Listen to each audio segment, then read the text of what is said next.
ശക്തമായ വെയിലേറ്റ് വ്യക്തി കുഴഞ്ഞു വീണു മരണപ്പെട്ടു എന്നൊക്കെ നിങ്ങൾ കേട്ട് കാണും. ഇതിനെയാണ് നമ്മൾ സൂര്യതാപം എന്ന് പറയുന്നത്, അല്ലെങ്കിൽ ഹീറ്റ് സ്ട്രോക്ക് എന്ന് വിളിക്കുന്നത്. നമ്മുടെ ശരീരത്തിലൊരു മെക്കാനിസം ഉണ്ട്, നമ്മുടെ ബോഡിയുടെ ടെമ്പറേച്ചർ മെയിൻറ്റെയിൻ ചെയ്യാൻ നമ്മുടെ ശരീരത്തിലൊരു മെക്കാനിസം ഉണ്ട്.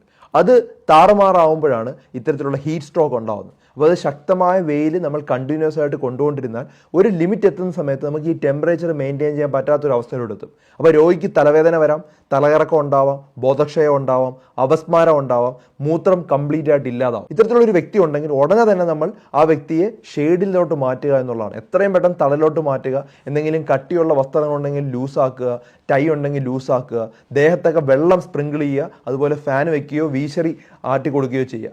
കാല് ഉയർത്തി വെക്കുക, കാരണം BP കുറവായിരിക്കും. അതുകൊണ്ട് തന്നെ കിടത്തിയതിന് ശേഷം കാല് ഉയർത്തി വെക്കുക. ബോധമുണ്ടെങ്കിൽ നമുക്ക് കരിക്കും വെള്ളമോ അല്ലെങ്കിൽ ഉപ്പിട്ട നാരങ്ങ വെള്ളമോ ഒക്കെ കൊടുക്കാം. അല്ല ബോധമില്ലെങ്കിൽ ഒരു കാരണവശാലും വെള്ളം കൊടുക്കരുത്, അത് ലങ്സിൽ പോയി ചോക്കാവാൻ സാധ്യതയുണ്ട്.